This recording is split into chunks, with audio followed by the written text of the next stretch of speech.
Hello everyone, कैसे हो आप सब। आई होप आप सब अच्छे ही होंगे, स्वस्थ होंगे और अच्छे से होंगे।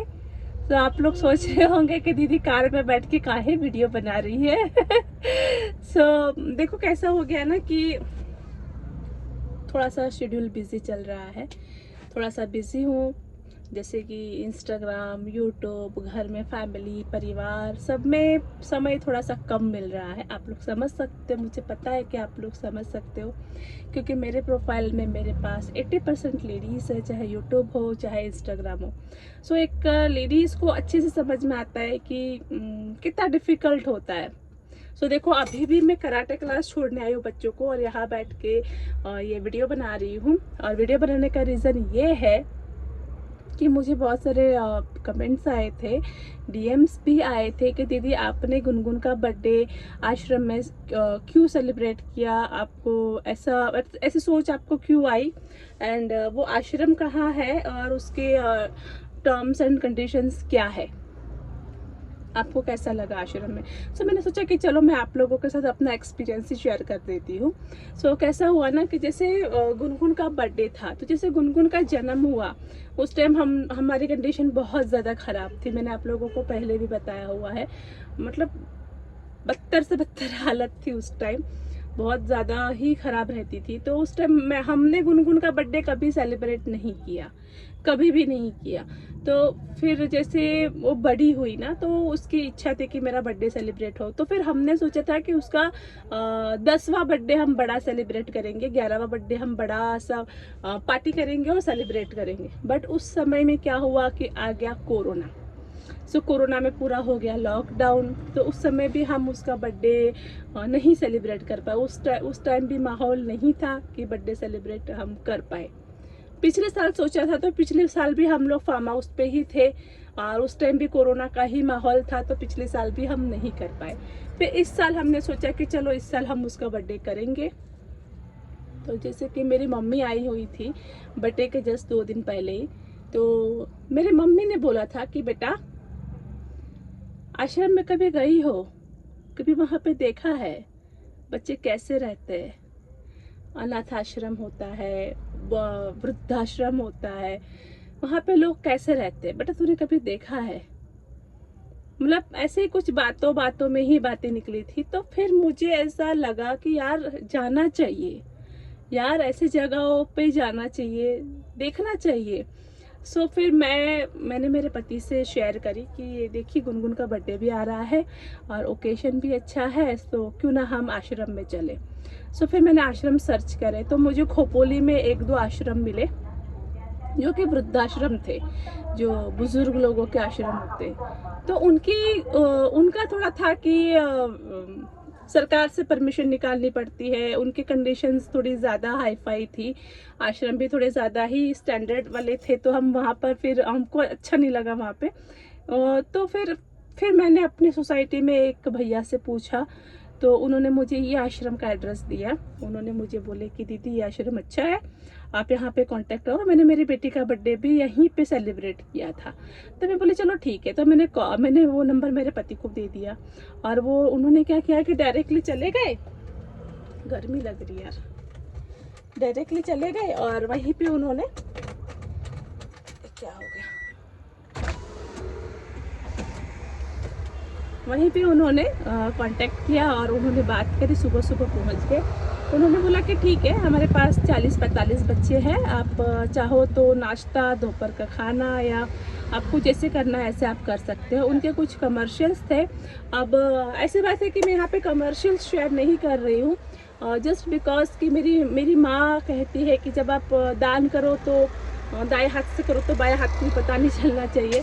मैं यहाँ पे कमर्शियल शेयर नहीं कर रही हूँ आप लोगों के साथ, उसको थोड़ा सीक्रेट रहने देते हैं, क्योंकि ऐसा अच्छा भी नहीं लगता है, कि ऐसा बोलना भी अच्छा नहीं लगता है। उनके जो कुछ भी कमर्शियल्स थे वो हमने क्लियर करे, और उसके बाद उन्होंने कहा कि हम लोग सब कुछ करके रखेंगे, आप बच्ची को लेकर आ जाना 3-3:30 बजे। मैंने बोला ठीक है, ओके। क्योंकि देखो हर ऑर्गेनाइजेशन का, हर संस्था का अपने रूल्स होते हैं, अपने रेगुलेशंस होते हैं। उनके वो रूल्स थे, तो हमने उनको फॉलो किया। तो उसके बाद हम गए, 3 बजे के करीब हम गए वहाँ पर, और सब बच्चे लाइन से बैठे हुए थे, डिसिप्लिन में बैठे हुए। आपने मेरी रील्स में देखा ही होगा, पिछले ब्लॉग में भी देखा होगा। इतने डिसिप्लिन के बच्चे, इतने डिसिप्लिन बच्चे मैंने आज तक नहीं देखे। शोर भी हो रहा है। मैंने आज तक इतने डिसिप्लिन वाले बच्चे नहीं देखे। उन्होंने मतलब एक लाइन में वो लोग बैठे थे, जैसे केक कटिंग हुआ तो एक सुर में उन्होंने जो भी अपना था, हैप्पी बर्थडे टू या जो भी अपना भजन प्रार्थना था, एक सुर में उन्होंने गाया। उसके बाद खाना खाने बैठे, अपनी अपनी जगह पे सब लाइन बना के बैठे, कोई आगे पीछे नहीं, सब एक कतार में बैठे हुए थे। वो हुआ। उसके बाद मैंने देखा कि उन्होंने एक अनाज का दाना अपने प्लेट में छोड़ा नहीं है। जब तक खत्म नहीं हो रहा था खाना, तब तक वो बच्चे वहां बैठकर चुपचाप खा रहे थे, चुपचाप की आवाज दी थी। उन्होंने अपने प्लेट का पूरा खाना फिनिश किया, किसी बच्चे ने खाना नहीं छोड़ा। मतलब एक रस, एक चावल का दाना तक नहीं था प्लेट में। मतलब मैं बहुत सरप्राइज थी यार, बच्चे कितने छोटे छोटे थे। मतलब समझ लो कि 5 साल से लेकर के 15 साल के बच्चे थे वहां पे, उसके बीच के बच्चे थे। वो हुआ। उसके बाद मैंने देखा कि उन्होंने खुद अपना प्लेट को धोया, उसको पोंछा, सुखाया और जगह पे रखा। मैं टोटली सरप्राइज थी। उसके बाद कोई बच्चा पढ़ाई करने बैठा, कोई बच्चा उनका अपना खुद का खेत बाड़ी था वहां पे चला गया, कोई अपने बेड पे जाके बैठा, कोई किताब कॉपी लेके बैठा।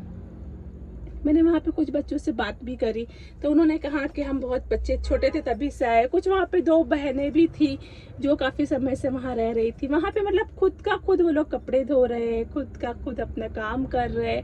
इतना डिसिप्लिन्ड बच्चे थे। मैंने मेरे गुनगुन मुनमुन को बोला कि देखो सीखो, इनके माँ बाप नहीं है, ये बेचारे अकेले हैं, खुद अपना काम खुद करते, इनकी कोई माँ नहीं बैठी है इनको दूध का गिलास पीछे पीछे पीछे पीछे लेके दौड़ने के लिए।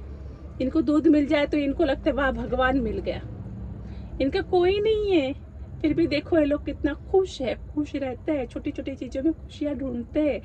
तो ये बच्चों को ना सिखाना चाहिए, बच्चों को दिखाना चाहिए कि ऐसी भी लाइफ होती है। मेरे गुनगुन ने बहुत कुछ सीखा उस दिन, उसने बहुत कुछ सीखा। बोले mummy thank you so much, मुझे बहुत कुछ लर्न करने को मिला यहाँ से। मैं क्या बताओ, इतने छोटे छोटे बच्चे बिना माँ बिना बाप के, मतलब हम ऐसा सोच भी नहीं सकते कि ऐसा बचपन भी होता है। कॉल आ रहा है, रुको 1 सेकंड। कॉल आ गया था सो मुझे वीडियो रोकना पड़ा। मतलब मैं ऐसा हम सोच भी नहीं सकते कि ऐसा भी बचपन होता है, ऐसे भी बच्चे होते हैं, ऐसे भी रहा जाता है। खुद का खुद अपना करते हैं, अपना जीते हैं, अपना करते हैं। ऐसा नहीं देना चाहिए यार, भगवान ने किसी भी बच्चे के साथ में ऐसा नहीं करना चाहिए। पता नहीं क्यों मुझे तो बहुत ज़्यादा बुरा लगता है। मैं वहाँ पर भी रो रही थी, मतलब मेरा दिल बहुत रो रहा था। वहाँ पर भी मैं थी ना, मुझे बहुत बुरा लग रहा था यार कि। और मैं आप लोगों को बोलूँगी ना कि आप अपने बच्चों को भी एक बार अनाथ आश्रम में ज़रूर विज़िट करवाइए। वहाँ का आप उनको इन्वायरमेंट दिखाइए कि ऐसे बच्चे भी होते हैं कि भाई हम तुमको, तुम्हारी तो सारी इच्छाएं पूरी कर रहे हैं बट इनका तो कोई नहीं है, इनकी ज़िद पूरी करने वाला कोई नहीं है दुनिया में। सो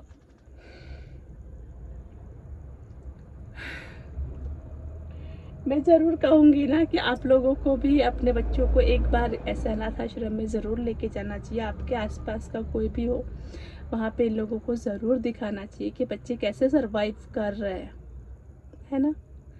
मुझे उस दिन बहुत अच्छा फील हुआ। ठीक है, मैंने ज़्यादा कुछ नहीं किया, जितनी मेरी हैसियत थी उसी हिसाब से मैंने किया। बट हमारी जो हैसियत है, जितनी हम चादर पैर फैला सकते हैं, जितनी हमारी चादर है उतना ही हम करें, बहुत सुकून मिलता है। बहुत ऐसा नहीं कहता है कोई कि हमको इतना ही दे दो उतना ही दे दो, इतना सा में भी लोग खुश होते हैं। सो एवरी टाइम मैं यही कहूँगी ना कि आप लोग भी जाए, विजिट करें ऐसी जगहों पे, और याद रखिएगा बहुत सुकून मिलेगा, बहुत।